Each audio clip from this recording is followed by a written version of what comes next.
말씀드린 것처럼 굉장히 조심스러운 가운데 오늘 이 시간을 진행을 하게 되었는데요. 긴장도 되면서 기대도 되고 뭔가 이 시간이 굉장히 여기 있는 사람들 모두에게 뜻깊은 시간이 되지 않을까 싶습니다. 바깥에서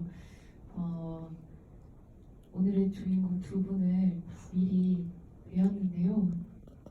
두 분도 굉장히 긴장하고 계시고 저처럼 기대도 굉장히 많이 하고 계세요. 그래서 오늘 여러분의 이야기를 더 많이 듣는 시간을 갖고 싶다라고 말씀을 주셔서 지금 제가 여기서 보고 있는 여러분의 눈물의 이유, 훌쩍거림의 사연 많이 들려주시기를 기다리겠습니다. 오늘의 두 주인공 그러면 모셔보도록 할게요. 김보라 감독님 그리고 김태벽 배우님 박수로 모시겠습니다.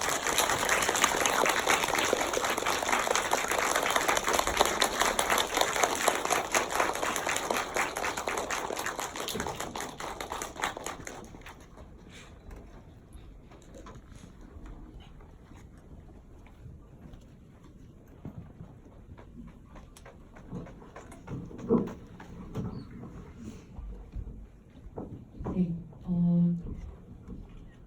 먼저 인사 한 말씀씩 해주실까요?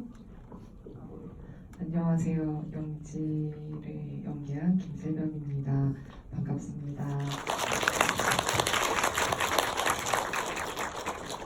안녕하세요. 벌새 연출 감독 김보라입니다. 반갑습니다.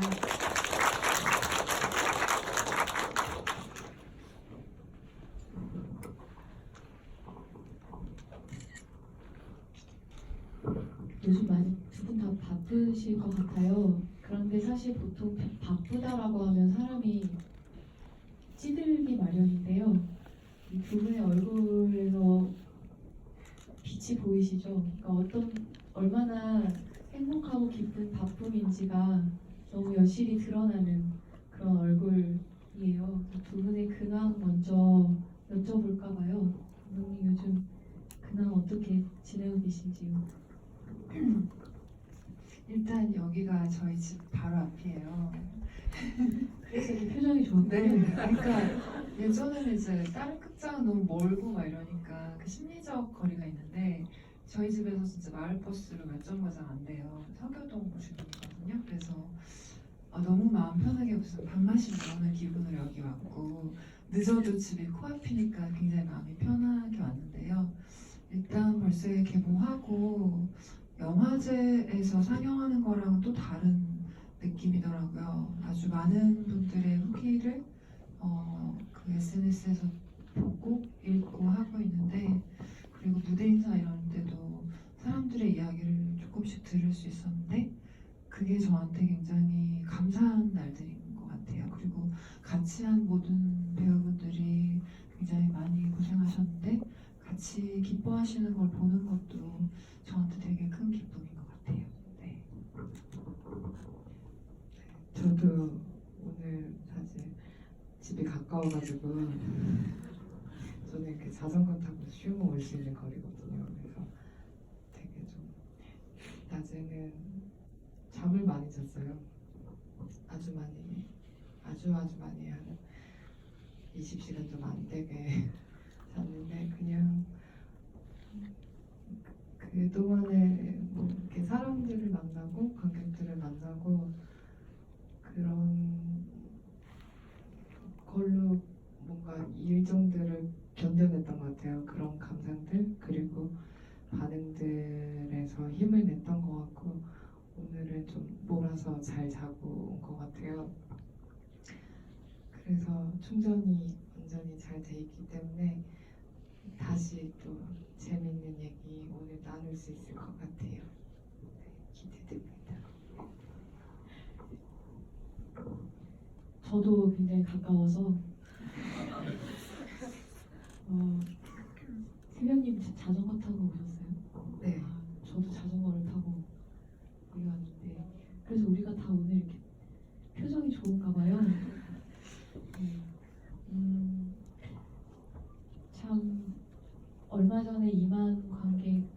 돌파했죠.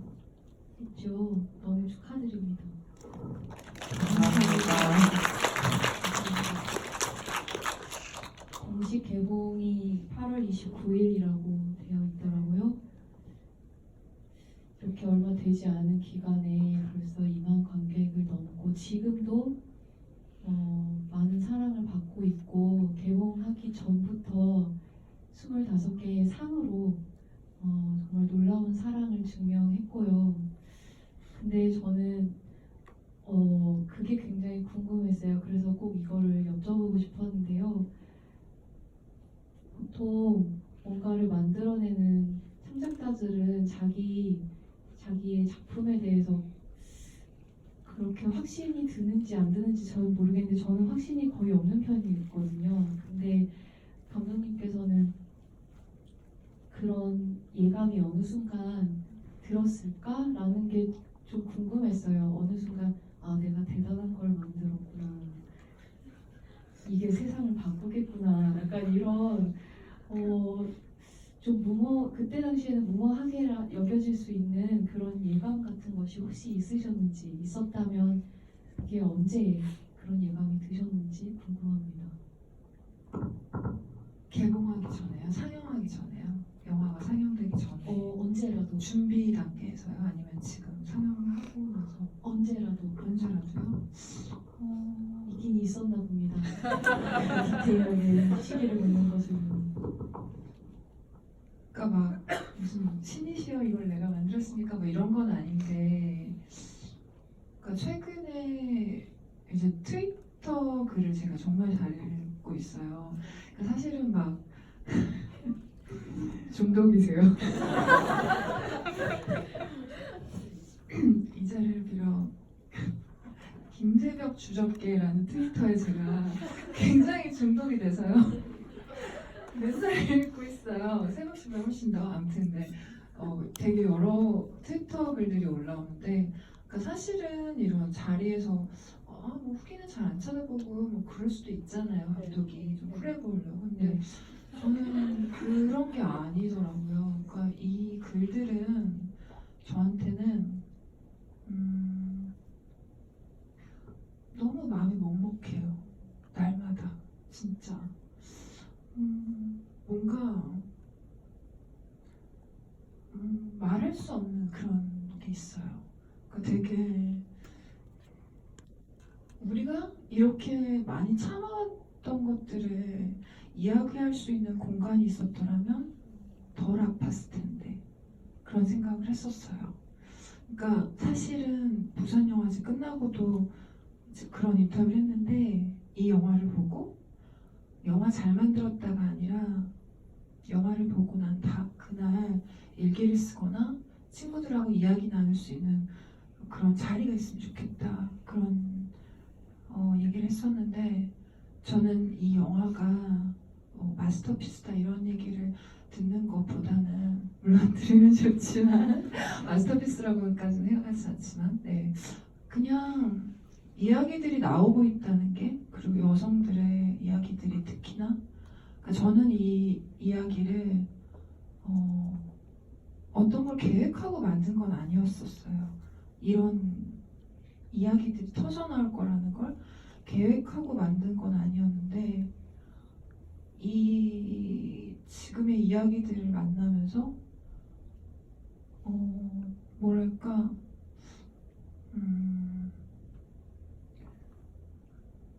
말로 표현할 수 없는 만남이 되는 것 같아요, 저한테는. 그래서 쿨한 척하면서 후기 하나도 안 읽어보고요 뭐 이러고 싶지만, 그게 아니라 이 모든 후기 하나하나가 저한테 너무나 큰 의미로 다가와요. 사실은 영화를 안 하려고 했거든요, 벌써 끝나고. 근데 아니, 내가 해야겠다. 내가 여성들의 얘기를 계속 만들 거야. 진짜 호호 할머니가 될 때까지. 그런 생각이 들더라고요. 네.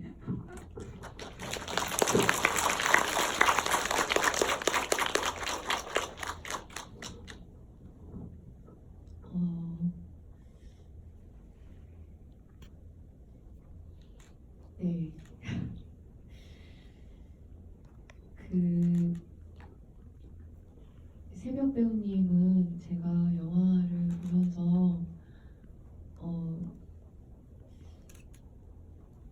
어떻게 이렇게 그 인간 자체가 그냥 영지가 아닐까라는 생각이 들 만큼 그 일치감이라는 게 너무 놀라웠던 기억이 나요. 그래서 저는 태욱 씨가 이 영지라는 인물을 연기하게 되었을 적에 그 인물을 보면서 어떤 생각이 들었는지 좀 궁금해요. 그리고 정말 나 김세벽하고 영지라는 인물하고 어느 만큼 얼마만큼 비슷하고 또 어떤 부분이 다른지 좀 궁금합니다.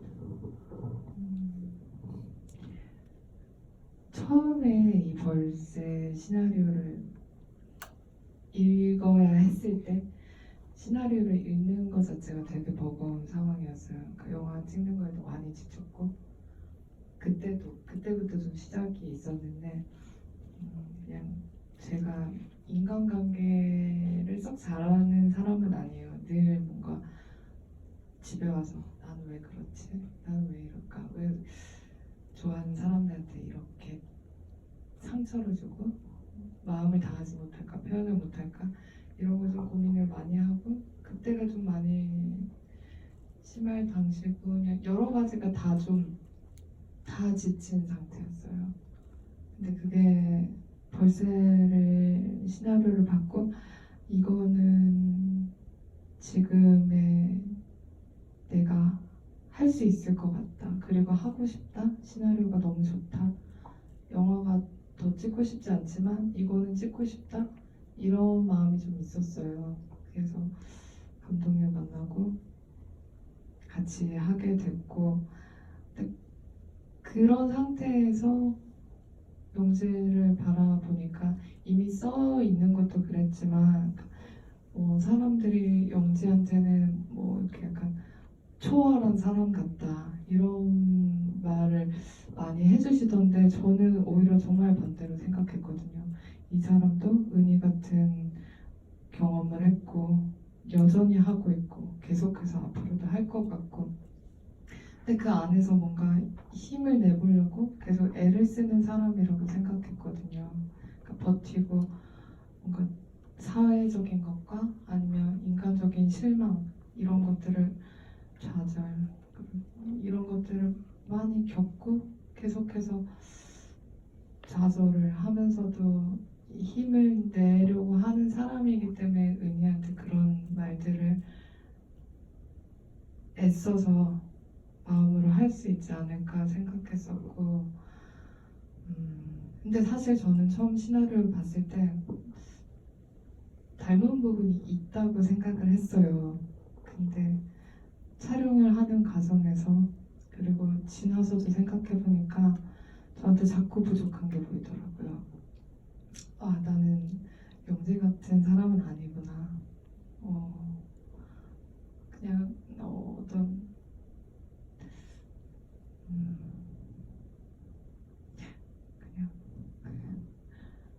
그냥 네 그때 어떤 인간 관계를 돌이켜 보면은 벌새를 만나고 그 이후부터 돌이켜 보면 저는 누군가한테 그렇게 말을 던지거나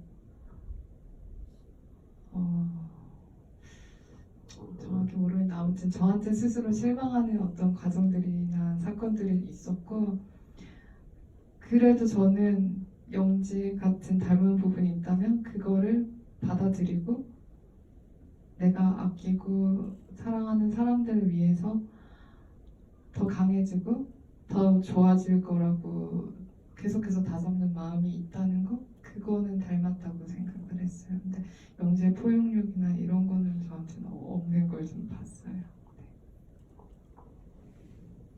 저는 방금의 이 두 질문을 던지면서 굉장히 놀랐는데 이 두 분이 바깥에서 사실은 굉장히 밝게 웃으면서 그런 화기애애한 이야기들을 항상 나눴는데 두 분 다 되게 어떤 제가 다 알 수 없는 또 부침을 고백을 하셔서 지금 좀 많이 놀랐는데요. 감독님은 왜 벌새 찍고 이제 영화 찍지 말아야지라는 생각을 하게 되셨는지 혹시 제가 여쭤봐도 괜찮을까요? 너무 힘든 질문이면 대답 안 해주셔도 되는데. 제가 아까 그 대답을 하다가 뭐가 뭐 올라온 것 같아요. 그래서 지금 계속 이렇게 절제를 하려고 하는데요. 그냥 좀 힘들었던 것 같아요. 어떤 거를 만드는 과정 자체가 힘든 거기도 한데 이거 같은 경우는 이제 영화가 다 만들어지고 나서 좀 더 왜 힘들었는지가 좀 느껴졌던 것 같아요. 그러니까 어쨌든 저는 원형적인 공동의 서사를 담으려고 했고 사람들의 이야기 정말 많이 들었고 시나리오 하면서도 수정하면서도 내 이야기가 아니라 다른 모든 사람들의 아픔도 같이 담고 싶었고 그래서 그런 것들을 느끼는 과정들 자체가 좀 힘들었었던 것 같아요. 그리고 저는 처음에 쓸 때는 제가 영지라고 생각하고 썼어요. 그리고 왜냐면은 그 제가 실제로 그때 학생들을 이제 대학에서 가르치고 있는 강의하고 있는 상황이기도 했었고 그냥 어떤 부분들은 이제 학생들과 저와의 관계에서 가져온 부분들도 있었거든요. 그런데 그래서 막상 이렇게 처음에 시작을 할 때는 영주라고 생각하고 썼는데 스스로 멋있다고 생각했었나? 아무튼 근데 쓰면 쓸수록 이 작업을 준비하면 할수록 제 안에 의미가 되게 많은 거예요. 그 어린 시절에 해결되지 못한 제가 막 우수수 찾아오는 거예요. 할 때마다. 그리고 이게 되게 길어졌거든요. 기간이. 뭐 지금이야 이제 모든 게 만들어지고 이제 사람들은 이제 밝은 좋은 모습들을 보지만 이거가 만들어지기 전에는 그 과정에서 저는 되게 외로웠던 밤들이 많았던 것 같아요. 이게 어떻게 될까? 과연 이걸 누가 신경이나 쓸까?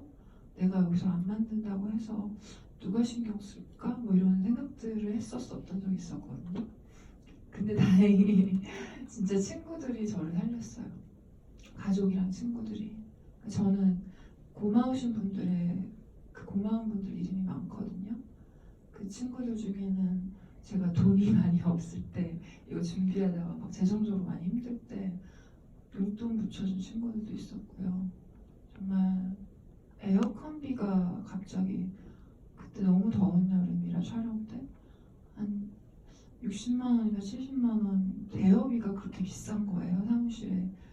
그게 갑자기 예상하지 못했던 비용이 발생하니까 제가 이게 이 정도면 그러면 1회차 촬영분인데 막 이렇게 생각하면서 그럼 1회차를 어떡하지? 막 이러다가 그 얘기를 들은 친구들이 또 돈을 붙여주기도 하고 막 그랬었어요.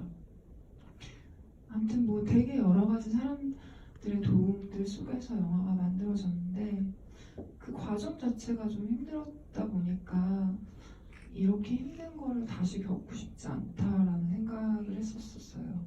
그러니까 물론 제가 이 돈들을 막 모으고 이런 과정들이 없었더라면 또 어땠을지 모르겠어요. 이 영화를 만들고 뭐 되게 기분 좋게 다음 영화를 딱 하자 이랬을 수도 있는데 이 영화는 그렇게밖에 만들어줄 수 없었다고 생각해요. 만약에 이게 상업의 자본을 받아서 만들었다면 지금의 영화가 안 됐을 것 같아서 근데 뭐 그런 지난한 과정들이 좀 영화 하는 게 힘들구나라고 좀 느끼게 했던 거는 사실이었던 것 같아요.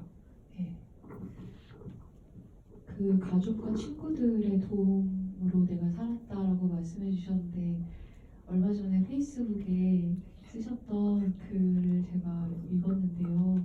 거기에 아무래도 자전적인 이야기가 많이 들어가 있고 그렇기 때문에 이제 아버지와 오빠가 불편하지 않겠는가라는 우려가 있지만 우리 가족의 모든 카톡 프로필 사진이 걸색 포스터이고 오빠와 아빠가 계속 응원해주고 너무너무 기뻐해주고 있고 그리고 나는 있는 힘껏 미워했었기 때문에 지금 또 열렬하게 사랑할 수 있게 되었다. 그래서 가족에 대한 사랑을 고백하는 그 글도 정말 영화만큼이나 굉장히 짧지만 감동적인 그런 글이었던 게 기억이 나요. 근데 그 영화를 보고 가족들과 어떤 시간을 보냈는지 좀 궁금해요. 이런저런 얘기를 나눴을 것 같거든요. 가족의 반응이나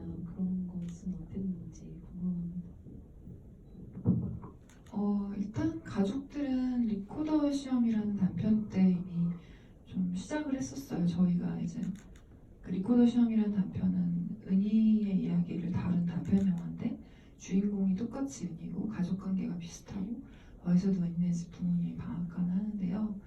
어떻게 보면 벌새 약간 프리퀄 같은 28분짜리 단편인데 그때 온 가족이 보러 왔었어요. 압구정 CGV에 서독제 때 서울국민영화제 때. 근데 그때 저녁이었나 점심을 같이 먹었는데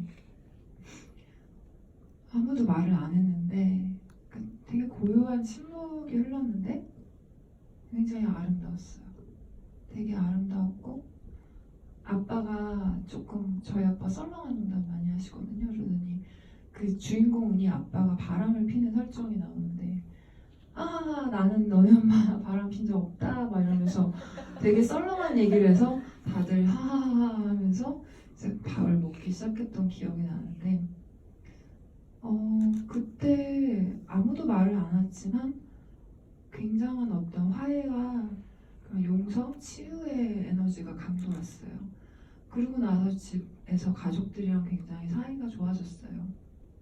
아까 제가 말씀해 주셨던 페이스북 글처럼 어떤 여자 관객분이 저한테 어느 Q&A에서 제가 가족에 대한 사랑에 대해 너무 얘기하니까 어떻게 그렇게 가족을 사랑하게 됐냐고 물어보시더라고요. 그래서 제가 한껏 미워하면 나중에 사랑하게 되더라고요. 그렇게 얘기한 적이 있었는데 진짜 온몸으로 미워했던 시기가 있었거든요. 싸우고 온몸으로 미워하고 그랬더니 그 미움이 다 떨어져 나가서 사랑만 남더라고요. 그래서 일단 그렇게 화해가 이미 단편 이후에 일어났기 때문에 저는 벌새를 할 수 있었거든요. 만약에 그 가족들에 대한 미움이나 분노 같은 게 있었더라면 벌새는 훨씬 더 은희를 피해자로 그렸거나 굉장히 감상적으로 영화가 나왔을 것 같은데요. 화해 후에 어떤 건강한 감정적 거리를 뒀기 때문에 벌새에서 제 얘기가 아니라 이제 공동의 서사가 됐던 과정이 됐던 것 같아요. 그래서 지금은 이제 뭐랄까 영화 보시고는 다들 엄마는 막 3번 보시고 저 진짜 좀 민망한데 저희 부모님이 식당을 하시는데 현수막도 붙으셨어요. 엄마가 하신다고 해서 제가 하지 말라고 극구 말렸는데 어느 날 가족 단톡방에 저희 언니가 그래 이런 것도 했다라고 딱 올리니까 오빠가 누나 그거 올리면 안 되는 거야 하더라고요. 그런데 뭐냐면 이제 막 장하다 우리 딸 뭐 이런 수박도 붙였어요. 그래서 지금은 다들 막 뭐랄까 엄청 막 응원하고 오빠는 사인 받아줄 테니 표 막 많이 사라 이런 거 친구들한테 막 강권하고 저 오빠 친구 헬스장에 포스터 붙여놓고 지금 그렇게 난리도 아니에요. 지금 그런 상황이에요. 네. 그 식당이 어디 있죠?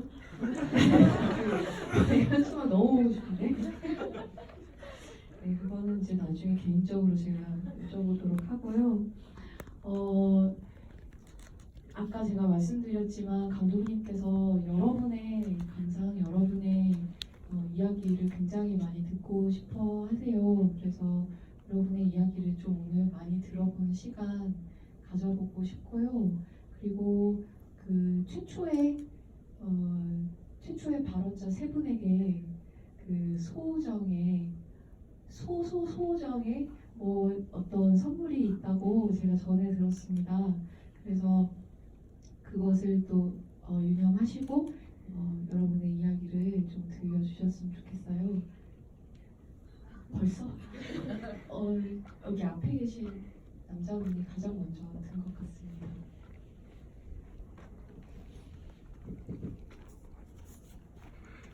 3일 연속 뵈려고 오늘 취소표를 아주 광클해서 겨우 구했습니다. 저는 영화를 보고 나서 좋았던 게 무언가 이렇게 치유하려고 뭐 억지스럽게 보여주는 것보다 그 영지 선생님 대사에도 나오지만 이렇게 속을 들여다보고 하는 그런 것만으로도 치유가 되는 느낌이 들어서 좋았었거든요. 근데 저는 이제 뭐 감독님도 말씀하시고 그 새벽 배우님이 사인 포스터에다가 모두의 은희에게 뭐 이렇게 적으셨던 게 생각나는데, 좀 전에 말씀하신 거나 영화를 보면 볼수록 모두의 영지에게도 그런 느낌이 받기도 하거든요.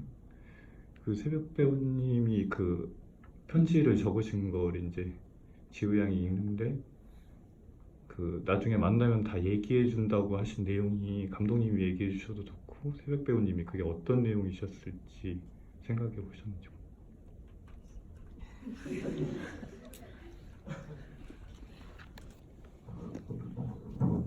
네, 그 모든 은희에게라고 썼는데 그냥 어떤 정말 특이한 케이스가 아니라면 아주 많은 분들이 이런 어떤 시기와 이런 과정과 이런 어떤 사건들을 겪었을 것 같아요. 그러니까 인간적으로 자라오면서.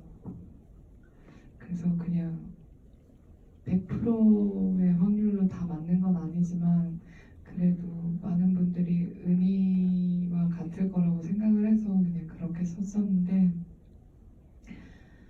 영지의 편지 같은 경우에는 감독님이 쓰신 거고요. 그리고 저도 써봤는데 결국엔 감독님의 편지가 제일 간략하고 엔딩에 잘 맞는 편지였어요. 그리고 영지가 은희에게 쓰고 싶었던 말이었을 것 같기도 하고, 그래서 제가 쓴 편지는 그냥 저만 갖고 있기로 했는데, 그래서 결국은 감독님이 쓰신 편지고, 그냥 저는 추측을 해보자면 나중에 만나면 모두에게 해줄게 라는 말은 아마 은희한테는 말없이 떠났잖아요. 어쨌든 시간을 같이 보내고 계절을 같이 보낸 사람인데, 그래서 은희가 우리의 관계나 같이 보낸 시간이 혹여나 나한테만 의미가 있었던 걸까 생각하는 건 원치 않았을 것 같아요. 그래서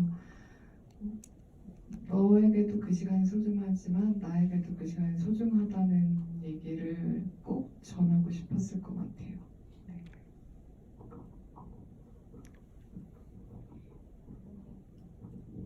감독님 뭐 추가하시고 싶은 메시지는 없으신가요? 감독님이 회색 오늘 주셔서 네.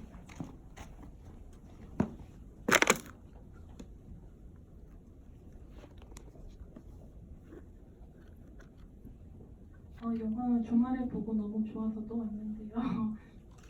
그 영지가 은희에게 되게 어른처럼 보이고 또 좀 시비로운 존재인데, 말씀하신 것처럼 아까 새벽 배우님이 혼자 그 밤에 학원에 있는 모습 보면 그냥 그 나이 때 청년으로 보이는 그런 면도 있고, 그 인물의 전사나 이런 게 좀 많이 흐려지는 느낌의 관객으로서도 드는데요. 특히 애들에게 그 민가 불러줄 때 어떤 마음이었을지 좀 궁금하고, 그리고 이거는 좀 이상한 질문인데, 사고 나던 날 아침에 영지 선생님 어디로 가고 있었는지가 되게 궁금하더라고요. 그래서 혹시 그런 설정하신 게 있으면 좀 알려주시면 감사하겠습니다. 그리고 새벽 배우님 사랑합니다.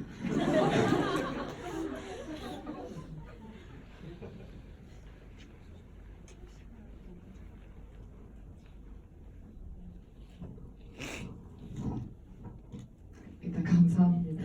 네, 그리고 노래를 불러줄 때의 마음 같은 경우에는 두 사람이 싸웠잖아요.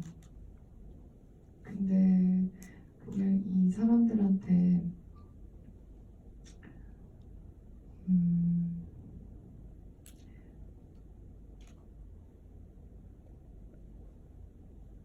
그냥 어떤 위로를 해주고 싶고 그리고 화해의 분위기를 만들어주고 싶은데 그게 영지에게는 노래였던 것 같아요.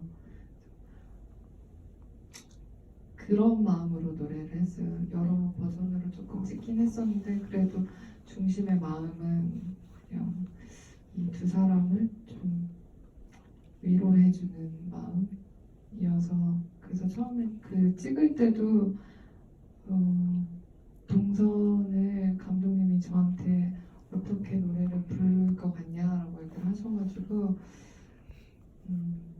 그 항상 저는 영지 선생님이라고 불리긴 하는데 선생님이라는 말을 굉장히 싫어할 거라고 생각했어요. 이 사람이 그러니까 뭔가를 가르치거나 자기는 그런 상황이 아니고 실제로도 그냥 휴학생일 뿐이고 그런 상태에서 선생님이라는 단어도 조금 듣기 힘들어하는 상황에서 뭔가 앞에서 높은 단상 위에 교탁에서 뭔가를 가르치는 것도 사실은 마음이 불편할 거라고 생각했어요, 이 사람이.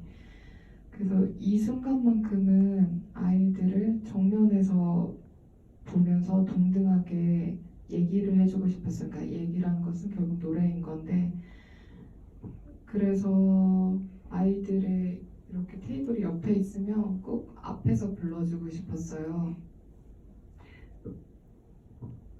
근데 다행히 감독님이 어떤 마음인지를 충분히 이해해 주시고 그래서 그 씬이 길어질 수도 있는데도 불구하고 그 동선을 다 살려주셔서 아이들을 정면으로 바라보고 어떤 위로의 노래를 불러줄 수 있게 되었고요. 그리고 일단 설정 자체는 감독님께서 저한테 주신 것들이 몇 가지 있었어요. 영지 선생님에 대해서 참고로 그래서 운동권 학생이었던 분들의 인터뷰를 주셨고요. 그리고 시나리오 안에서도 어떤 몇몇 단서들이 있어요. 뭐 책에 이렇게 꽂혀 있는 책이라든지 그 뭐 은희의 대사 몇몇에서 이렇게 나오는데 일단 기본적인 설정은 운동권의 학생이고 휴학을 했고 성남에 살고 있고 나이는 생각보다 좀 많은 사람 이게 영지인 것 같아요. 영지는 저는 이제 두 가지 정도로 생각을 했었는데 철거촌에서 밤샘 어떤 연대 투쟁이라고 해야 되나? 뭔가 밤새워가지고 그 자리를 지켜야 되는 게 있잖아요. 그래서 돌아가면서 순번 정해서 지키다가 새벽에 뭐랄까 퇴근이라고 하면 웃기지만 새벽에 이제 다 나가면서 또 다시 다른 또 집회로 가는 그런 것들을 생각을 했었어요. 네. 뭔가 계속 운동권 학생으로서 분주하게 일을 해야 되는 상황이라서 또 어디론가 가면서 집회로 간다던가 아니면 무언가를 준비하러 가는 새벽부터 그런 상황으로 생각을 했었어요. 네.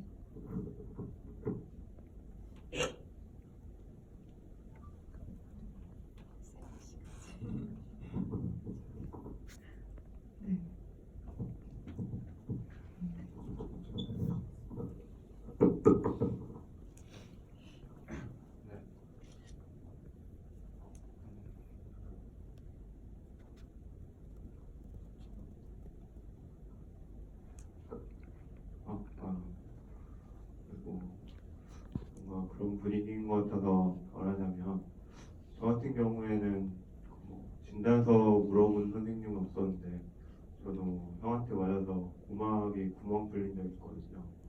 그런 것들이 사실 뭔가 트라우마라고 해야 되나 그런 거긴 한데 저 같은 경우에는 그냥 그게 희석돼가지고 사라진 편에 가깝고 뭔가 지금 같은 경우에 미워하진 않고 사랑하긴 하는데 뭔가 조금 그렇지 않은 관계? 약간 그런 관계로 살고 있는 것 같거든요. 그래서 저는 그게 궁금했던 게 그 다리가 무너진 날 대훈이가 갑자기 굉장히 울잖아요. 뭔가 그 감정 자체는 뭔지 알 것 같은데 전 그 순간에 감독님 선택이 굉장히 궁금한 게 다른 4명의 얼굴은 다 클로즈업으로 굉장히 비춰주거든요. 근데 관객들이 뭔가 보고 싶어 할 수도 있을 그 대훈의 얼굴 자체는 정작 굉장히 전혀 비춰주지 않는데 그 선택을 어떻게 하신 건지 좀 궁금하고, 그리고 영지쌤 같은 경우에는 영화에서 뭐 다른 점들도 굉장히 특이하지만 굉장히 특이한 게 혼자서만 긴팔을 입거든요.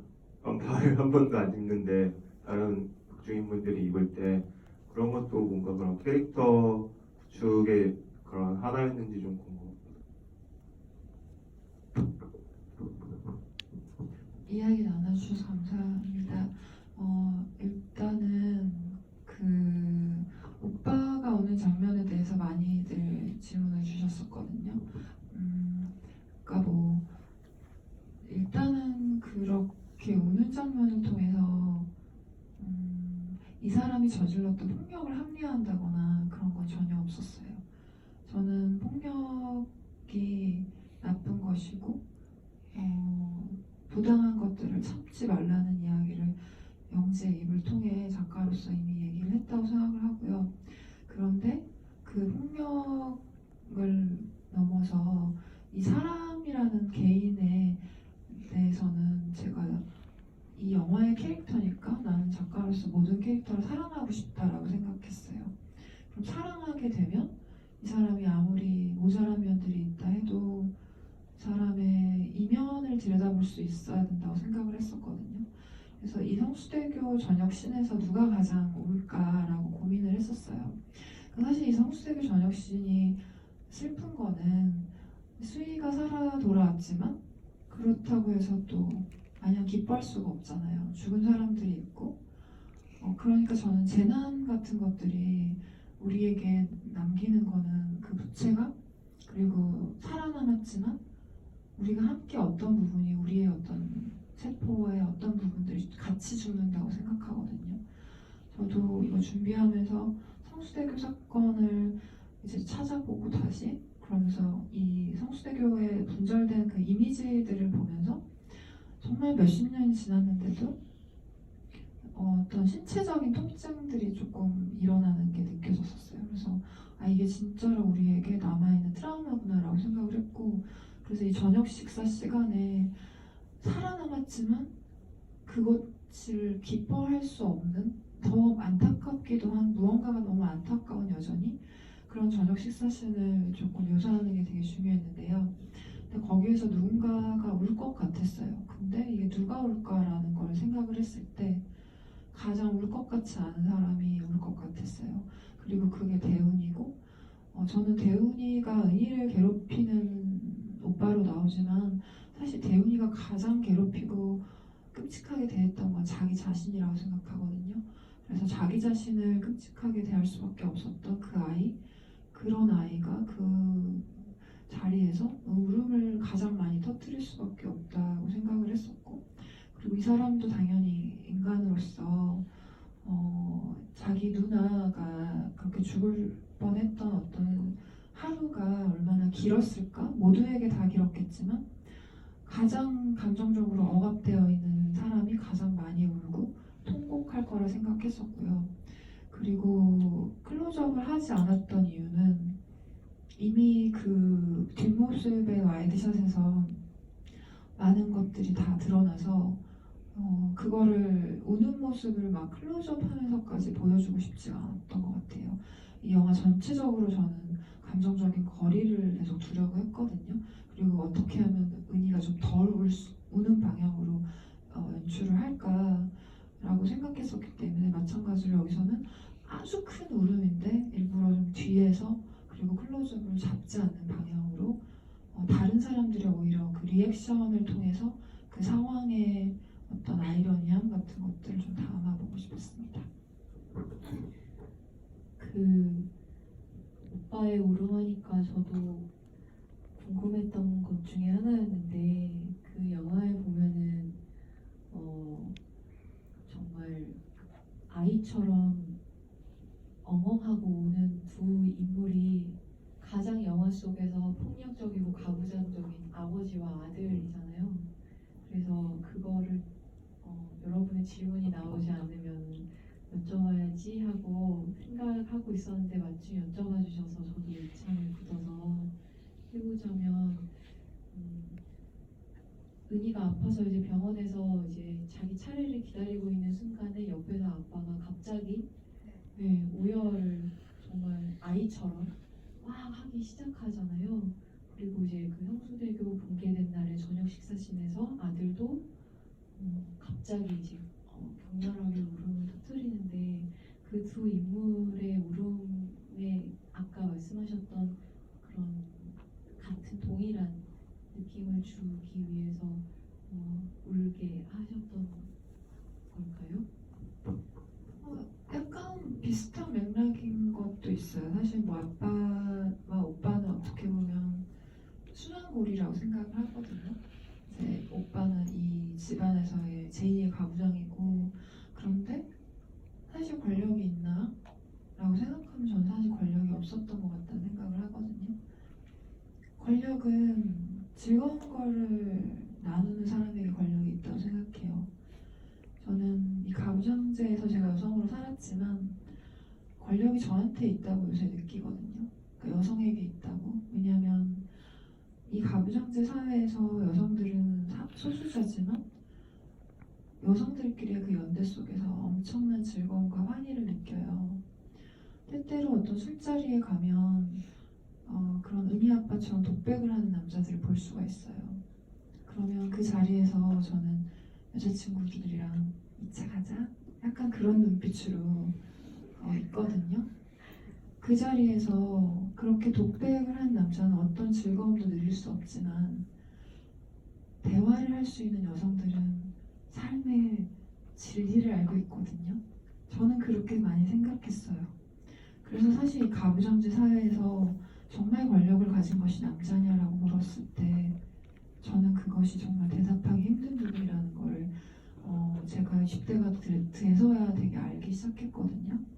그렇다면 권력이 있는 듯 하지만 권력이 사실 없는 사람들이 그렇게 감정적으로 연약한 상태에서 더 폭력적이 되거나 더 말이 많거나 상대의 말을 들을 수 없고 그렇게 감정적으로 어떻게 보면 맥락이 조금 없는 상황에서의 눈물들이 실제로도 목격을 많이 했었고 그것이 굉장히 캐릭터에도 어울리다고 생각했던 것 같아요. 근데 차가운 시선은 아니었어요. 왜냐면 저도 아빠가 저의 삶에서 저를 위해서 저의 어떤 문제들로 그렇게 엉엉 우는 걸 봤었거든요. 근데 저는 아빠를 정말로 깊게 사랑하기 때문에 아빠가 이 가부장제 사회에서 굉장히 어떤 자신의 연약함을 드러낼 수 없어 괴로워하는 것도 보았고 아빠가 그렇기 때문에 자신의 존재를 계속해서 우리에게 알리려고 저녁 식사 시간에 그렇게 말을 많이 한다는 것도 느꼈고 또 하지만 한편으로 이 사람이 나를 위해 울어주고 있을 때 또 거기에 사랑이 있다는 것도 느꼈거든요. 물론 거기엔 동시에 어떤 자기 연민에 빠진 한 남성도 있지만 그것이 어떤 면에서 우스꽝스러워 보일 수도 있지만 저는 아주 깊은 의미에서 그거 역시도 굉장히 인간적이라고 생각하고 사랑의 눈으로 그 순간을 좀 그리고 싶었어요. 사실 그거는 이 영화에는 좀 은희였던 저와 그리고 그 시대와 성인이 돼서 제가 많은 것들을 포용하게 된 후에 제 시점이 섞여 있기 때문에 그 장면들은 저는 차가운 시선으로 그리진 않았어요. 결국은 이 사람들을 사랑하고 진짜 깊은 사랑이라는 건 그 사람이 완벽해야만 사랑할 수 있는 게 아니라고 생각하거든요. 그래서 그 장면에서도 물론 되게 찌질해 보일 수도 있어요. 분명히. 하지만 제가 작가로서 그 장면을 연출했을 때는 결국은 이 사람들의 어떤 면들을 조금 대변해주고 싶었던 마음들이 있었어요. 하지만 그게 값싼 연민이나 어떤 합리화, 그 가부장제의 합리화나 폭력의 합리화로 보이지 절대 않기를 바랬어요. 그래서 그 아주 연약한 두 경기 안에서 고민을 좀 많이 했었어요. 네.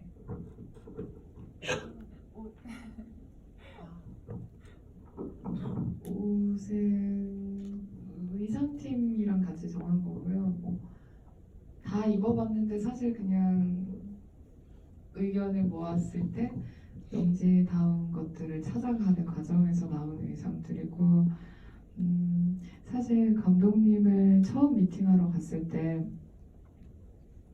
은근슬쩍 그런 게 있어요. 내가 생각한 영지의 의상을 내가 가지고 있는 옷 안에서 아주 조금 조합해서 입는 그럴 때가 있는데, 가끔씩 그때 입고 갔던 옷을 사실 감독님이 굉장히 좋아했었어요. 그게 결국 영지 의상이랑 크게 다르지 않았고, 감독님이 생각하는 영지의 어떤 모습들도 저는 유추해 볼 수 있고, 또 다 의상팀의 의견도 비슷했던 것 같아요. 그래서 나온 의상이었어요. 딱히 막 반팔을 안 입는다 그런 거보단 그 어떤 느낌, 입고 나온 옷의 느낌들이 더 잘 맞았을 뿐인 것 같아요.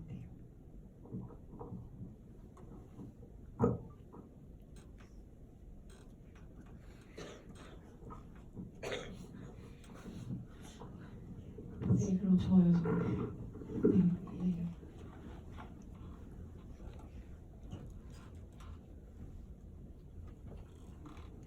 영화 너무 잘 봤고요. 감독님이 생각하신 대로 제가 감상을 처음에는 못했던 것 같아요. 왜냐면 저도 오빠가 있는데 처음에 보고는 영지 선생님의 말을 듣고 이제 오빠한테 지지 않고 싸워야겠다. 뭐라고 하면은 데려가지고 절대 이제 억울한 걸 없애야겠다. 이런 단순한 감상으로 남았는데 다시 두 번째 봤을 때는 이제 그러니까 오늘 장면을 보면서 괜히 감상적이어서 오빠를 대입시킨 걸 수도 있지만 집에 있는 그 친구도 자기 나름대로 힘든 점이 있고 그런 게 이제 발산이 못 돼서 나를 괴롭히는 그런 일들이 많았겠구나 혼자 꽤 깊게 생각하는 시간이 됐어서 이렇게 감독님의 그런 의도가 너무 성숙하신 거예요. 저는 이렇게 아직 어린애처럼 맨날 미워하고 싸우기만 하고 그냥 이제 외면하려고 했는데 그래가지고 이제 좀 더 계기가 돼서 물론 사랑은 하지만 좋아하지 못했는데 조금 뭐라도 해봐야겠다는 생각이 많이 들었고요. 그래가지고 근데 이제 세 번째 보는 건데 그래서 대원이에게 좀 더 포커스를 맞춰서 보게 되면서도 이제 근데 자녀인 수미의 입장이 조금 더 궁금해지더라고요. 그래서 만약에 은희처럼 똑같은 그런 상처를 받다가 이게 더 나아지지 않으니까 이렇게 어긋나게 된 건지 아니면 원래부터 은희와 다른 방식으로 관행을 하게 된 건지 그런 어떤 서사가 있는지 그거에 대해서 좀 궁금함이 들었고요.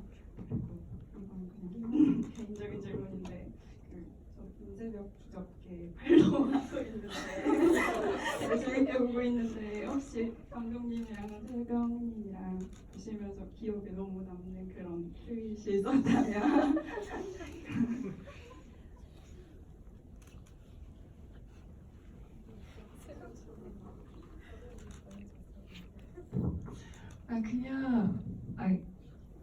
그냥 너무 재밌었어요. 제가 사실 영 선생님 팬모드거든요 요새. 그래가지고 뭔가 같이 낄낄대면서 읽어보게 되는 게 있는데 네. 딱 지금 여쭤보시니까 기억이 안 나는데요. 푸사에 당신 내 얼굴 좋아하지 이렇게 써 있어요. 네, 저도 좋아요. 이러면서 모르겠어요. 아무튼 아니 그거는 지우도 좋아해요. 그 지우 배우들 트위터를 굉장히 검색하는데요. 네. 아무튼 이 얘기 계속하면 세국 씨가 막 오그라들 것 같아서 여기까지만 하고요. 첫 번째 질문은 그 수희 같은 경우에 그러니까 제가 가장 아끼는 캐릭터 중에 하나였었거든요. 저는 사실 수희와 그 대훈이 그리고 이후에 어떤 그 막내인 은희의 성장 과정이 다 조금씩 달랐을 거라 생각을 하고요. 어떻게 보면 수희는 어떻게 보면 가장 많은 어떤 억압들을 더 받았고 견뎠을 것 같아요. 그거는 많은 첫째들이 공감을 할 수 있을 것 같은데요. 아마 이 영화를 보시면서도 은희는 막내니까가 되지만 사실 수희는 모니는 뭐 어떻게 보면 언니는 왜 뭐 나한테 나랑 안 놀아주고 애인 데려와 이렇게 철부지 같은 투정할 수 있겠지만 수희는 그럴 대상도 없거든요. 그리고 분명히 수희는 첫째니까 아빠 엄마의 첫 아이라서 더 뭔가 우왕좌왕했을 때 태어난 아이기 때문에 더 억압도 많았을 테고 더 시행착오도 많은 어떤 성장 과정을 겪었을 거라 저는 생각을 하거든요. 그래서 수희의 그런 비하인드 스토리들을 되게 많이 넣었었는데 사실 분량상 많이 삭제가 됐는데 근데 제 질문이 수희의 서사에 대한 거였습니다. 정확히 문장이 좀 제가 기억이 안 나서 언니가 같은 살다가 너처럼 안 되니까 이렇게 재밌게 어긋나는 네네네. 그러니까 그냥 그런 분위기에서 은희네 가족 같은 분위기에서 저는 첫째인 수희는 모든 첫째가 그러하듯이 온몸으로 그 포화를 먼저 맞은 사람이 아니었을까 생각해요. 그리고 수희는 분명 어떻게 보면 날라리 언니처럼 보이지만 오빠가 저 때렸어요 했을 때 가장 그 공기를 읽고 눈빛을 보내주는 사람이거든요. 저는 개인적으로 그 박수현 배우님의 클로즈업이 너무 좋고 그리고 성수대교 사건에서도 박수현 배우님의 그 클로즈업에서 수희의 모든 게 되게 담겨져 있는 것 같아요. 그렇게 저녁에 울지도 못하잖아요, 심지어. 그리고 다음날 새벽에 교복을 입고 이렇게 등교를 하는데 한숨을 그냥 확 쉬고 나가는데 수현 배우님 연기가 너무 좋았을 뿐더러 그냥 그 상황에서 그 표정만으로도 이 수희라는 캐릭터가 사실 얼마나 더 은희보다 더 많은 것을 견디고 있었을까를 조금 관객들이 바라봐 주길 바랬던 것 같아요. 은희는 어떻게 보면 선생님도 만났고 그런 표현도 나름 하지만 그렇게 막 화도 승질도 내보지만 집에서 저는 수희는 단 한 번도 안 그랬을 것 같다라는 생각을 했었거든요. 그래서 제가 개인적으로 굉장히 아끼는 캐릭터였고 좀 더 많이 씬을 넣지 못해서 아쉬웠던 캐릭터이기도 했었습니다. 네. 그리고 하나만 오빠 관련해서 더하면 혹시라도 이 이야기들이 막 오빠를 우쭈쭈해준다던가 막 그렇게 들리지 않았으면 좋겠어요. 왜냐면 어쨌든 돌봐야 되는 거는 자기 자신, 우리 먼저고 그렇게 저는 생각하거든요. 그냥 저는 개인적으로 제 서사가 그렇게 하는 것이 가능했었다 뿐이지 모르겠어요. 그렇게까지 살피는 것이 꼭 모두에게 맞는 건 아니기 때문에 그거는 저도 말하는 게 되게 조심스러운 부분이긴 해요. 네. 아까부터 이렇게 두 친구가 손을 들고 계셨어서 이 두 분에게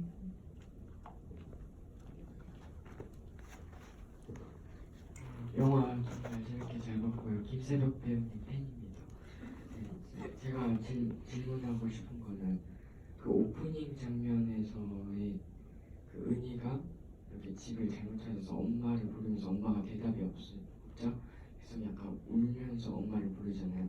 그럼 또 중간에서도 비슷한 장면이 엄마를 부르는데 엄마가 대답을 안 하는 장면인데 그 장면이 약간 환상 이런 상상이라고 생각했는데 그거에 담긴 의미가 궁금하고요. 또 그 후반부쯤 그 소파 밑에서 효자손으로 이 유리 조각을 주는데 그거에 대한 답변이 궁금합니다. 이 영화는 저는 상징적으로 은희가 집이 없는 마음 상태에서 집을 찾아가는 여정이라고 생각을 했었거든요. 그래서 처음 오프닝이 상징적으로 집을 찾지 못하는 상황을 보여줬었고요. 물론 실제로 아파트 단지 살다 보면 층 잘못 착각해서 갔다는 얘기들을 주변에 정말 많이 들었었거든요. 현실적이기도 하고 동시에 영화의 오프닝은 어떤 질문을 던지잖아요. 그리고 그 던진 질문이 엔딩에서 대답을 되어지는 구조라고 했을 때 저는 이 영화가 이 아이의 불안한 표정 클로즈업에서 시작해서 엔딩에서 모두가 다 떠났지만 이제 스스로를 조금 사랑하게 된 그런 은희의 평화로운 약간은 편해진 표정의 클로즈업으로 끝나는 구조로 생각을 했어요. 그래서 오프닝에 그렇게 두드리는 장면을 했었고 또 거기에서 그 두드린다라는 것 자체가 다른 사람들이라면 그러니까 은희가 마음 상태가 불안하지 않았더라면 집에 아무도 없나 보다라고 생각할 수 있는데 그 상황에서 저는 은희는 버림받은 것 같다라는 느낌을 받았을 거라 생각했거든요. 그래서 마치 버림받은 아이가 엄마를 부르듯이 외치다가 근데 재밌는 것은 10층으로 올라갔을 때 엄마와 관계가 좋으면 그 일어났던 일들에 대해서 얘기를 할 텐데 이렇게 표정을 싹 지우고 아무 얘기도 하지 않거든요. 그러면서 엄마와 은희 사이에 있는 어떤 심연 같은 것들을 보여주면서 영화가 시작을 해요. 그래서 그 다음에 두 번째 말씀하신 그 씬이 엄마 시퀀스의 어떤 중요한 세 씬 중에 하나인데요. 또 나머지 두 번째 씬인데요. 이제 그거는 어떻게 보면 환상 같은 씬이기도 한데 이 엄마가 가부장제 사회에서 90년대의 엄마들은 특히나 많은 일들을 한꺼번에 하는 초인적인 존재였다고 생각을 하는데요. 물론 지금도 마찬가지지만 그렇다면 이 엄마라는 존재는 집 안에서의 얼굴과 집 바깥에서의 공적 장소에서의 얼굴은 분명히 다를 거라 생각하거든요.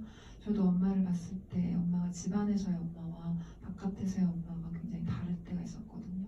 어떤 분들은 가족 구성원들을 공적 장소에서 예를 들어 뭐 저 멀리 신호등에서 본다던가 했을 때 어딘가 민망한 기분이 들어서 피한 적도 있었다고 해요.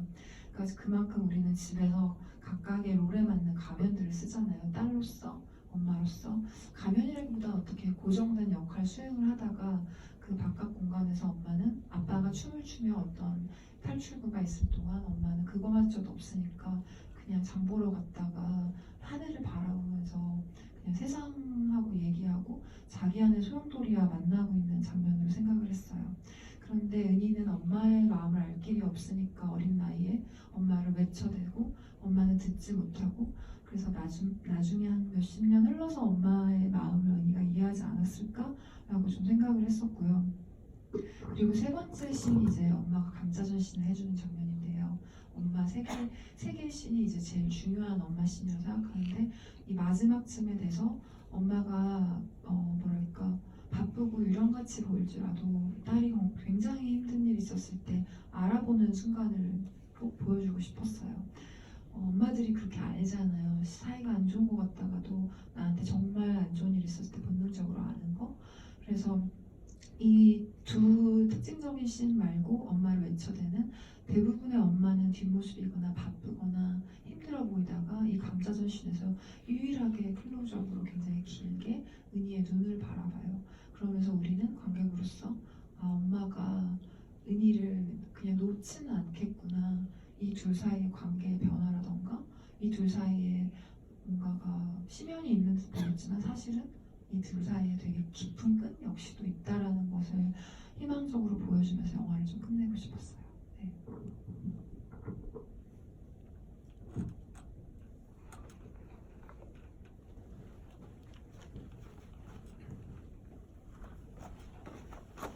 우선 제목인 벌새를 어떻게 정하게 되셨는지 그 배경이 좀 궁금하고 그리고 제가 영화를 보면서 한참 울다가 정신을 차렸을 때 사방에서 훌쩍거리는 소리가 들리더라고요. 그리고 지금 이 관객분들의 얘기를 들으면서 나만 은희인 줄 알았는데 이렇게 많은 은희가 주변에 있다니 라고 좀 실감하게 되었습니다.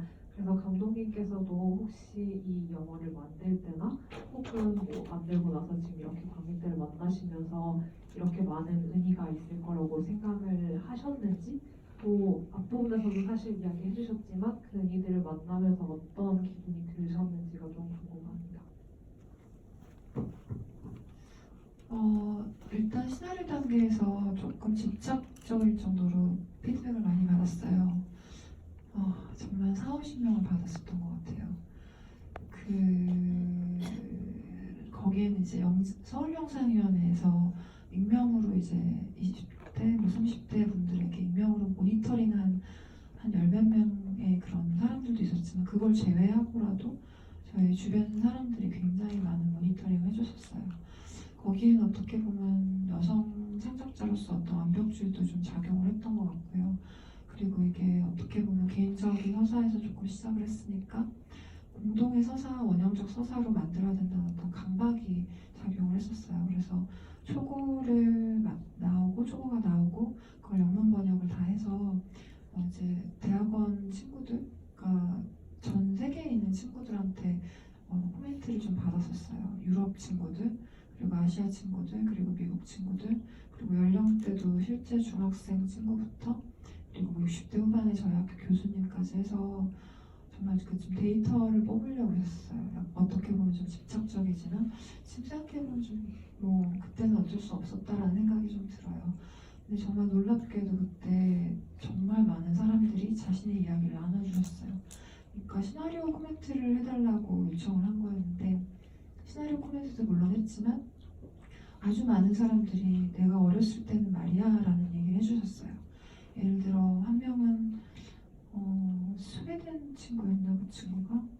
아무튼 그러니까 스웨덴, 핀란드 이쪽의 친구였는데 자기 점심 도시락이 항상 허름해서 창피했던 기억에 대해서 나눠주더라고요. 그리고 다른 분들도 어떤 투자사 분도 투자사에 찾아갔는데 그 미팅을 하러 갔는데 자신의 유년 시절을 얘기해 준다던가 결국 투자를 받진 않았지만 근데 저는 그 하루가 되게 따뜻했어요. 그러니까 내가 돈을 이 사람한테 못 받았다 해도 이 회사에서 이 사람의 유년 시절의 이야기를 들은 것만으로도 나는 선물을 받았다라고 생각을 했었거든요. 그래서 사실 영화 되기 전에도 이 시나리오가 어떤 원형적인 굉장히 보편적 감성을 건드린다, 어떤 트라우마든 기억이든 아름다움이든 무엇이든 건드리고 있구나라는 느낌을 받았었던 것 같아요. 그래서 그게 끝까지 좀 포기하지 않았던 힘이 됐었던 것 같고요.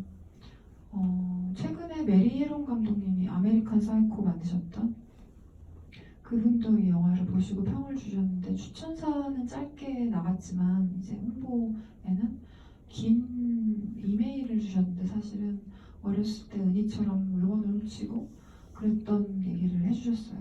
유년 시절의 아픔 같은 거. 그래서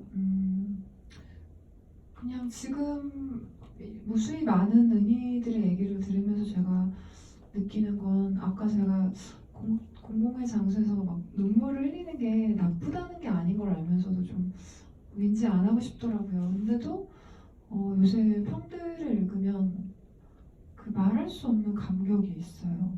그러니까 사실 많이 피곤하기도 하거든요. 일정이 많아서. 근데 이런 연결성에 대해서 너무 정말 말할 수 없는 기쁨인 것 같아요. 예전에 강의를 몇 년 동안 했을 때 수업 중에 어떤 과제를 냈었냐면 자신을 가장 마음 찢어지게 하는 거에 대해서 에세이를 쓰라는 과제를 냈었어요. 그리고 그 마음 찢어지는 거에 대해서 영감을 받아서 시나리오를 써도 좋고 아니면 뭐가 됐든 우리가 창작자로서 우리의 상처에 대해서 얘기해보자라는 시간이 있었거든요. 그래서 모두의 그런 마음 찢어졌던 경험에 대해서 에세이를 다 써오면 그걸 한 명씩 낭독하고 그런 시간들이 있었어요. 낭독하면서 학생들이 많이 울기도 하고 그랬었는데요. 종강 때 이제 수업 후기를 돌아가면서 말하는 시간에 어떤 친구가 얘기했던 게 기억이 나요. 저는 사실 그 친구가 말하기를 저는 사실 반 친구들, 동기들을 그렇게 좋아하지 않았다고. 그런데 이 수업이 끝나고 나서 다들 조금 이해하게 되었다, 좋아하게 되었다 그런 얘기였었어요. 그래서 그게 수업이 좋았다는 얘기보다 훨씬 좋았던 기억이 나거든요. 그래서 저는 이 영화를 만들고 지금 너무 저를 행복하게 하는 건 물론 관객 수도 좋죠. 당연히 좋지만 이렇게 많은 사람들의 이야기를 그러니까 들을 수 있다는 거 누군가는 막 자신의 선생님에 대해서 얘기해주고 친구에 대해서 얘기해주시고 그런 것들을 듣는 게 저한테는 참 기적 같은 일인 것 같아요. 네. 감독님 말씀 듣다 보니까 저는 갑자기 그것도 궁금하네요. 새벽 배우님은 아마 영화를 그러니까 시나리오는 미리 보셨겠지만 촬영을 하실 때는 거의 은희하고만 만나서 촬영을 하셨을 것이고 전체 영화에 대해서는 아마 모르는 채로 계시다가 이제 나중에 영화가 완성이 되고 이제 영화를 처음부터 아마 보셨을 건데 영화를 처음부터 끝까지 보고 나서 어떤 기분이 드셨는지 갑자기 궁금해졌어요.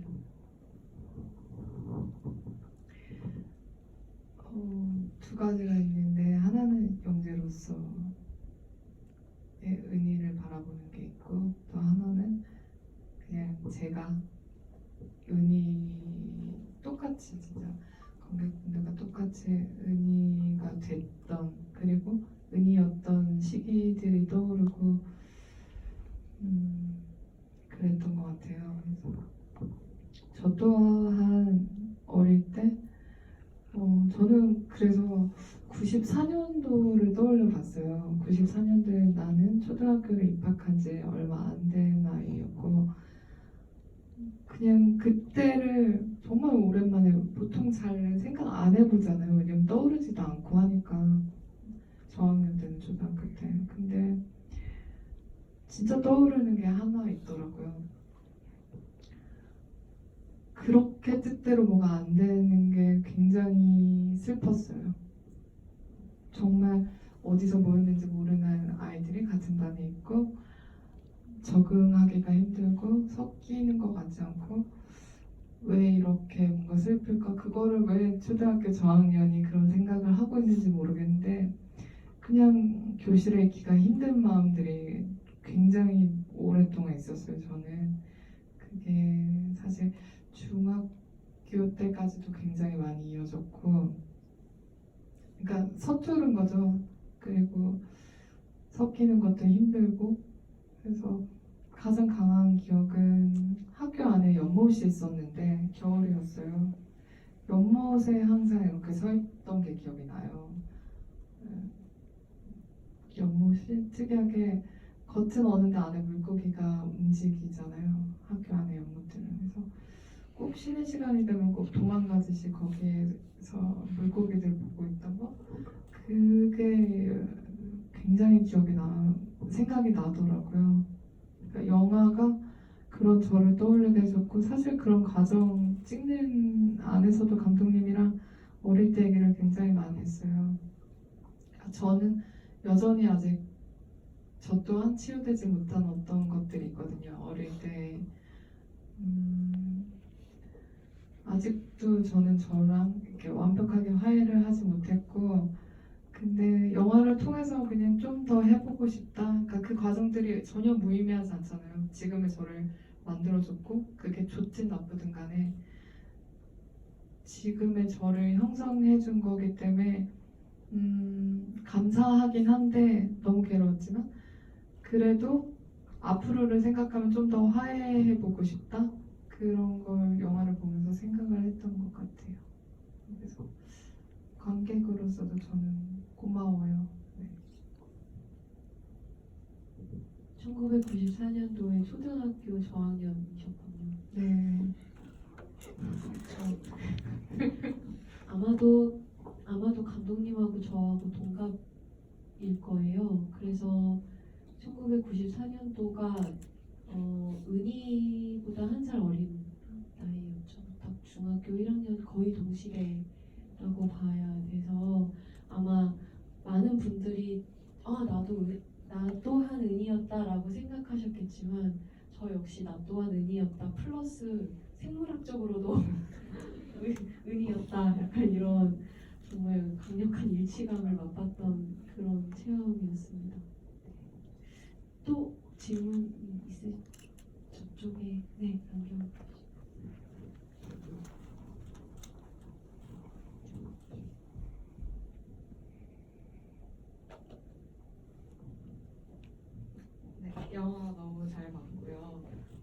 GV 신청한 게 이제 2019년에 선택한 선택 중 제일 최고의 선택이 지금까지 최고의 선택이 아마도 그럴 것 같아요. 네, 아까 그 은희가 엄마를 부르는 장면에 대해서 질문이 나왔었는데 사실 엄마라는 호칭은 되게 많은 사람들이 반응을 할 수 있는 호칭이잖아요. 물론 그 은희가 애타게 엄마의 뒷모습을 보면서 부르시는 주변에 사람이 없지만 사실 누군가를 특정 짓는 단어라고 보기에는 다소 무리가 있고 그러니까 엄마라는 말을 하는 사람의 목소리로 구분을 해야 하는 것이고 말하는 사람이 내 목소리를 알아들어줘 이런 의도도 있는 거잖아요. 그렇게 불러도 돌아보지 않는다면 사실 은희가 엄마의 이름을 부를 수도 있었는데 혹시 그러지 않은 이유가 특별히 있는 건지 궁금합니다.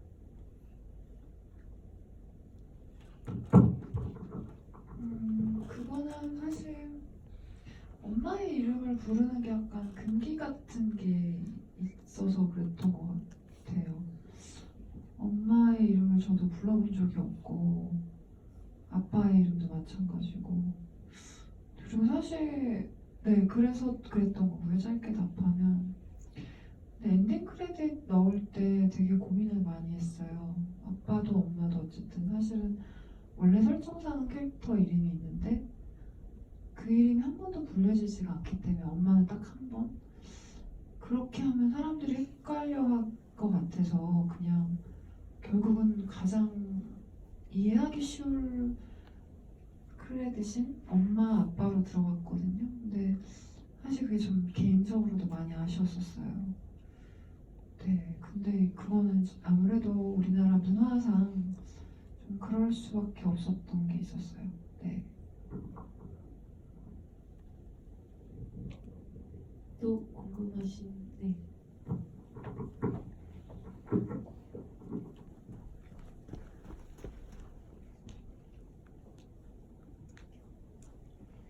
일단 영화 너무너무 잘 봤고요. 그 제가 토요일 날에 좀 봤었는데 그때는 시네큐브에서 봐서 관객분들이 조금 더 많으셔가지고 중간중간에 웃음이 터지는 장면들이 꽤 있었던 걸로 기억을 하고 저도 그 장면들이 굉장히 좀 인상에 남아서 사실 그 영화가 되게 무거운 마음이 들기도 하고 영지 선생님 편지 같은 거에서는 되게 위로가 되기도 하는데 좀 웃겼던 대사들도 꽤 있었다는 생각이 들거든요. 특히 그 병원에서 아주머니들이 수다를 떠시는 장면이라든지 아니면 유리가 나오는 장면들이 대부분 좀 웃겼던 걸로 기억이 드는데 그 며칠 동안 계속 그 대사가 기억에 남더라고요. 언니 그건 지난 악기잖아요. 이렇게 혹시 그 대사를 어떻게 쓰게 되셨는지랑 그 유리라는 캐릭터가 좀 일반적인 캐릭터는 아닌 것 같아서 사실 학교 다닐 때 그 선후배 관계라든지 그런 게 거의 없었어가지고 혹시 어떻게 그 캐릭터를 만들게 되셨는지 그리고 그 감독님 인터뷰에서 봤던 건데 혹시 이 작업을 하시면서 나르시즘을 지우려고 굉장히 많이 노력을 하셨다고 한 그거를 봤는데 혹시 노하우라든지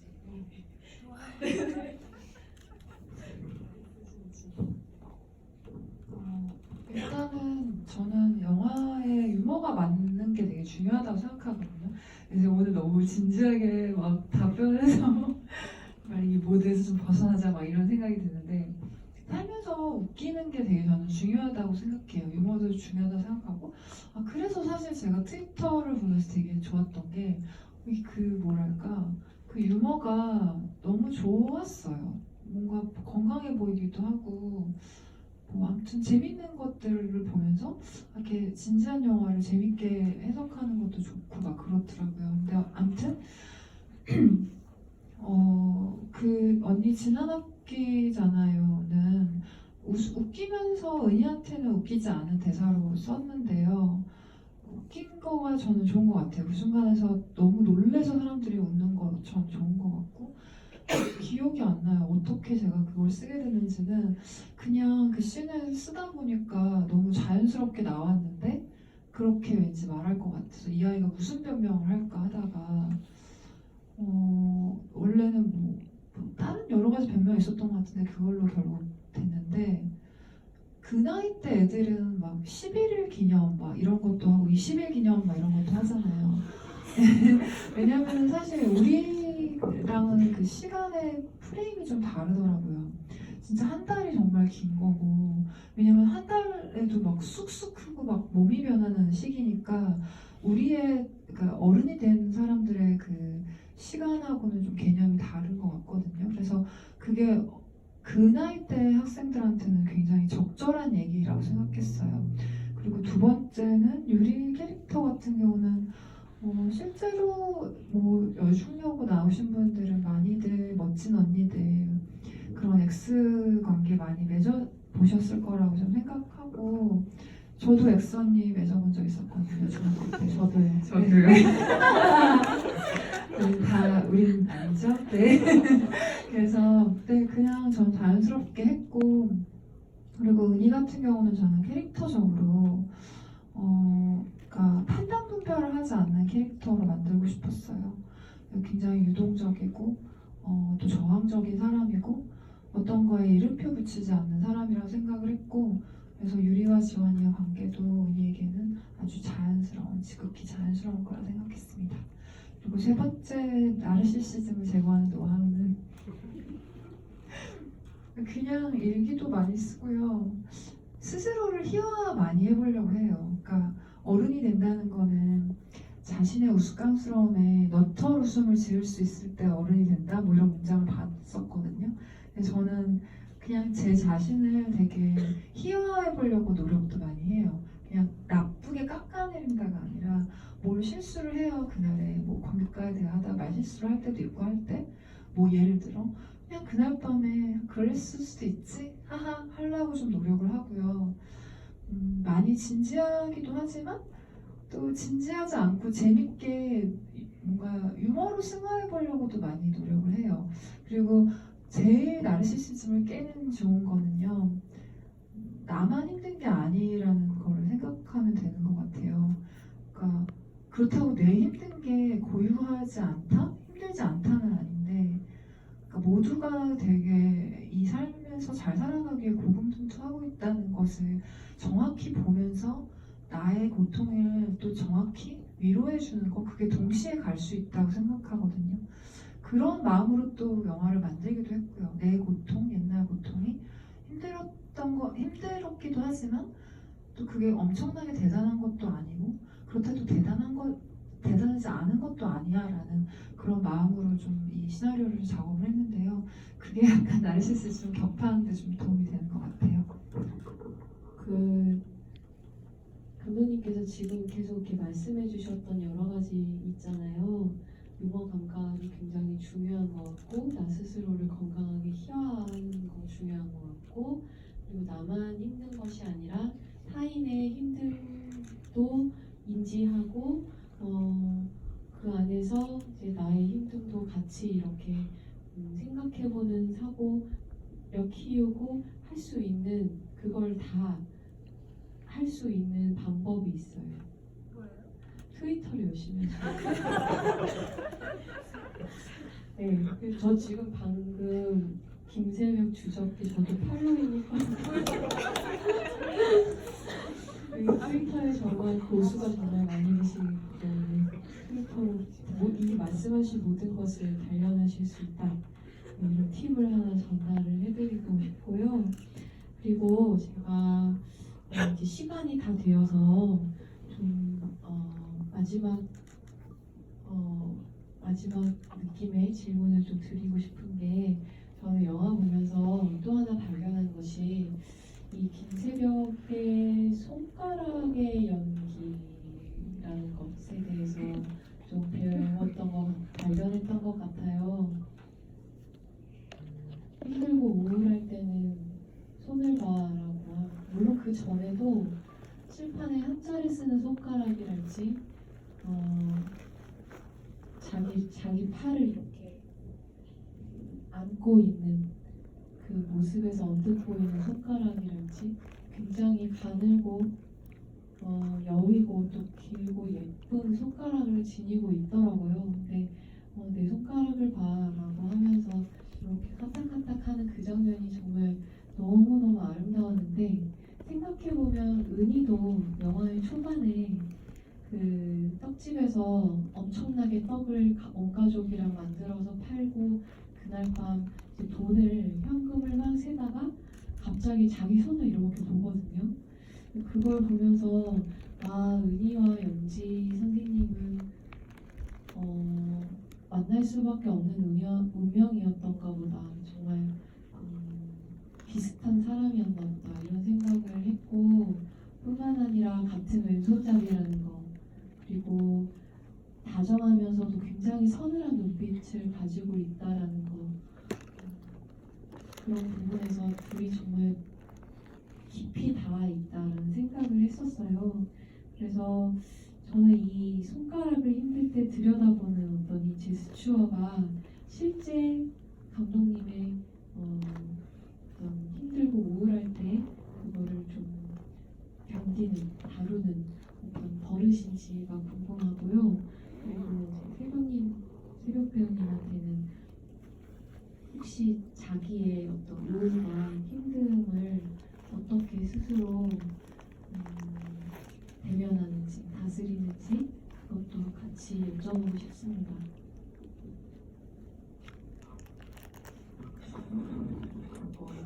저는 그냥 계속해서 찾고 있어요. 그걸 찾는 걸로 시간을 굉장히 많이 보냈어요. 진짜 해볼 건 다 해본 것 같아요. 네, 지금에서 찾은 것들은 일단 수영이고요. 근데 예전에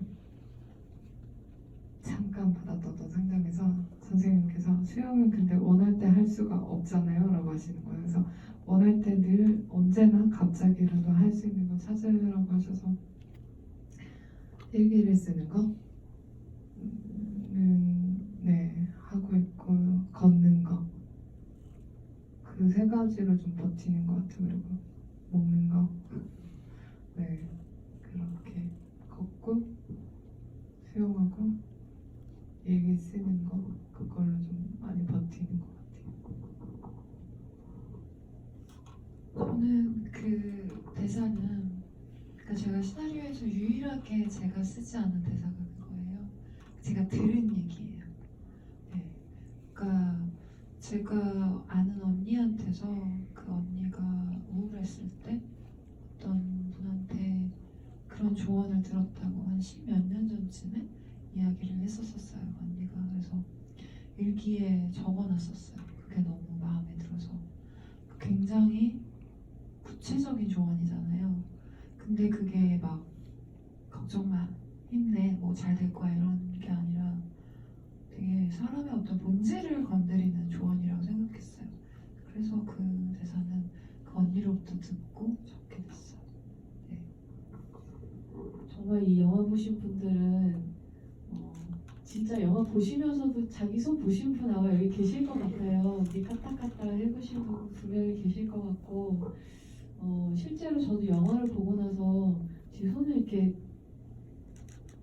보고 약간 이렇게 까딱까딱 해보는데 진짜 경이로운 데가 있더라고요. 이게 이렇게 움직이는 게 움직이네 하는 어떤 생경하면서도 따뜻한 기분을 느꼈던 것 같아요. 앞으로의 계획을 마지막으로 그러면 들어볼까요? 네. 이번에는 감독님부터 들려주세요. 사실 원래 아까 질문이 아니라 관객분들한테 소감을 많이 들어보고 싶다고 서로 얘기 나왔잖아요. 근데 다 질문을 해주셔서 조금 아쉽긴 하지만 소감은 제가 또 트위터로 찾아보겠습니다. 앞으로 계획은 일단은 지금 개봉 행사에 많이 열심히 하려고 하고 있고 다음 주에 또 싱가포르에서도 개봉을 해요 벌새가. 그래서 그것도 하고 또 이런저런 아직 올해까지는 벌써 영화제가 좀 많이 남아있기도 해서 아직 그거를 좀 할 것 같고요. 그리고는 이제 다음 작품을 좀 잘 그게 확정이 좀 되면 좋겠어요. 네.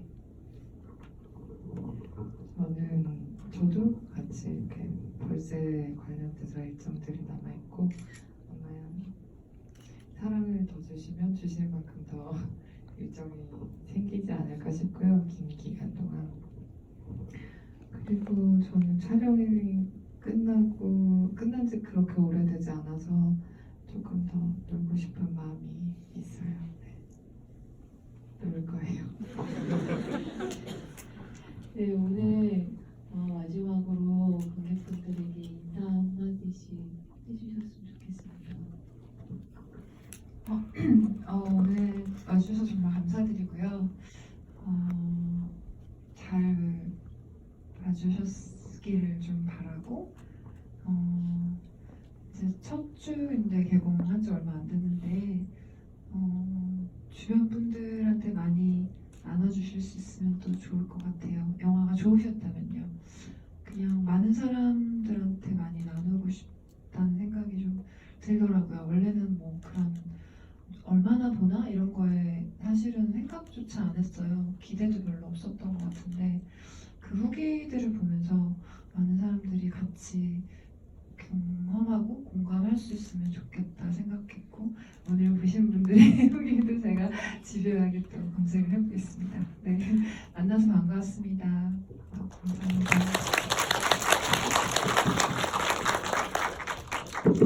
네, 저는 이 영화를 보고 나서 이 영화를 보면 이 사람은 어떨까? 어떤 마음이 들까? 언제가 생각날까? 그리고 어떤 마음이 발생할까? 그런 것들 궁금한 사람들이 이렇게 떠오르더라고요. 아마 여러분도 지금 한두 사람은 떠오르지 않을까 싶은데 네, 마음을 아는 사람이 있다면 그분들한테 벌새를 좀 추천도 해주시고 감독님 좋아하는 후기도 많이 써주시고 그리고 개인적인 바람으로는 저는 어릴 때 항상 지금도 그런데 늘 뭔가의 원동력을 생각해보면 사랑받고 싶은 마음으로 움직였던 것 같아요. 그렇게 살아왔던 것 같고 어떨 때는 되게 내가 나만 사랑하면 되지 왜 남의 사랑을 갈구하지?